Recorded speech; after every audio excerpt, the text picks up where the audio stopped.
Hi everyone, welcome to the first module of Digital Product Management course. I hope you've watched the introduction that I shared on the website in the top of the page, which explained how the course is going to work and the schedule, but this is the first module, so I'm really delighted that you could join us. So as I said, we have this is the first of 4 modules. So we're going to talk about strategy today. We're going to talk about aligning purpose and vision and trying to prioritize. So the first thing to think about when we talk about product strategy is that it's really like a funnel. And a strategy is really a collection of ideas that have been prioritized, and we have been able to filter between the good and the bad ideas, or the doable and the not doable ideas. So this is why we present here, this funnel, and you then need to add all those filters in that funnel.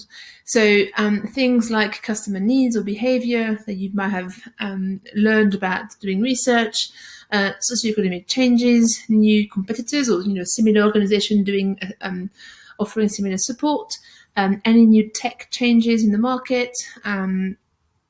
Any big world events. I mean, not to labor the point on COVID, but that clearly has been a significant impact on many different organizations and their strategy. Who do you have in your teams? Do you have the right skills and the right people to deliver on those ideas? And how innovative are you? What are the funding models that you have? How much resources do you have? So all of this is to take into consideration when you're trying to think about your strategy for the long term, and how to prioritize those ideas that you have for your product or your experience. One thing to really keep in mind is what goals are driving your focus. And there's no right or wrong answer, but I think it's really important to know how you're aligning your purpose and the goals that are driving your organization. So it could be profit goals. It could be, generating revenue, which is a very valid goal. It could be cost reduction. In quite the opposite, you might be able to try to save money, and in that case, you have a different set of constraints. It might be a legal element. It might be a social purpose, which I think for many of you is a right angle. But how then do you balance that with other needs? Or it could be a just do it goal, which is what we say typically when someone higher up in the organization has said, this is what we need to do, just go and do it. And sometimes it's right, and sometimes it's not always right. So it's worth understanding where the ideas, where the strategy, where the goals are coming from.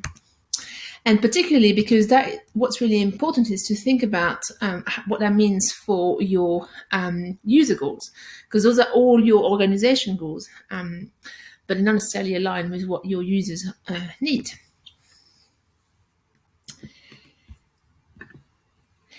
And then again, worth remembering and worth trying to be clear on what perspective are you designing change? Are you very much of a inside out? So is it from your organization to your users, and you are effectively implementing or rolling out a model without considering new users?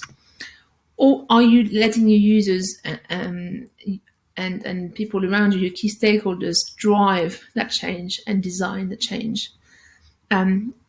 Typically the one on the left, the inside out, it is a very common model, but it's trying to move and shift towards the outside. And if you have taken part in some of the Beyond Learning Series modules on design thinking, you'll know that this is how we're trying to encourage people to move towards more of a human-led approach. But as I said, there is no right and wrong answer, and primarily it's because we sometimes have conflicting goals, and your organization goals might be very different to what your users are needing. So the organization will be saying, we need to meet our funding requirements. We have a limited amount of resources to deal with. How are we going to be able to fund all of this? Whereas you users might be saying, I want to feel safe when I share my story, even behind a screen. So they have very pressing needs that you need to address. And how are you going to prioritize both? That is a very sometimes a challenging task, and this is where the product roadmap exercise that we're going to do in module 2 hopefully will be able to help. But again, very important to be clear on your priorities, on your goals, and on your overall strategy. So to do that, I think it's really important to be able to understand and to answer this question, is this the right strategy for us? So I'd like you to have a think about what question you could ask to challenge your organization and to validate that you're on the right path.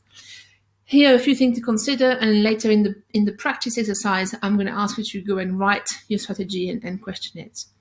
So a few things to consider, as I said before, your vision, the mission of your organization, and why it's important to achieve those. Your user needs. Do you know what problems you are solving? Competition. Is there anybody else doing the same or similar thing than you? And how different or unique are you? Your stakeholders and the governance, do you have the right people informed and engaged? Is there a shared understanding of how the decisions are made? I think that's really important in how you're going to deliver on all of this. What's your approach? What's the timeline for you to deliver all of this? Is it a 6 months plan? Is it a 6-year plan? And what level of ambition do you have? Is this ambition enough? Is it too ambitious? Trying to judge in terms of what you're planning on achieving. And again, understanding the driving factors. Is it, are you driven by risk? Are you driven by technology? Are you driven by users? Are you driven by world events? So you recognize the pressures that you're under, the constraint that you're operating within. And finally, what are the measurements that you're going to put in place for success? How will you know this is successful? Have you started to measure some of these things already, maybe? So all of this is things to consider. As I said, later on, you can come back to this particular section of the deck and do the activities together.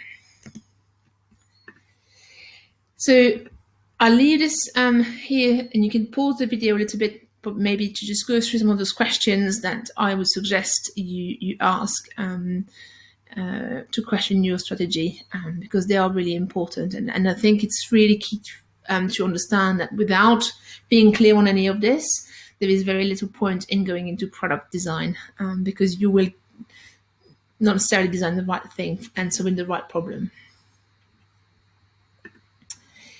Once you've done the practice part of the session, which is in the next little video, I would just encourage you to come back to this and look at those 3 next steps.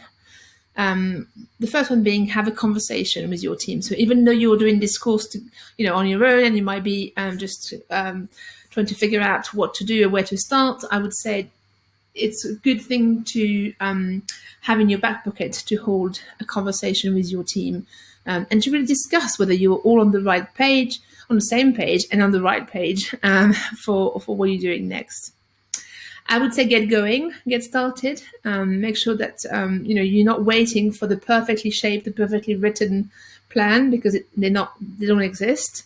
But actually starting and to move and deliver and iterate over time is probably better. You will fail, you will get things wrong, but you also learn a lot from it. So it's worth just keep going. And then, as I said, as you can see here, I just think it's also worth making sure that you understand and you are sharing the love across your organization, that you are, making sure that people are bought into what you're doing with the product, because ultimately they all should be aligned. So we shouldn't have one digital strategy, one product, and then one organization. It should all be the same overall purpose. So this is the end of the teach part. As I said, they're quite short videos. You can come back to the slides. I'm gonna stop here, and then I'll see you in the practice video in a minute.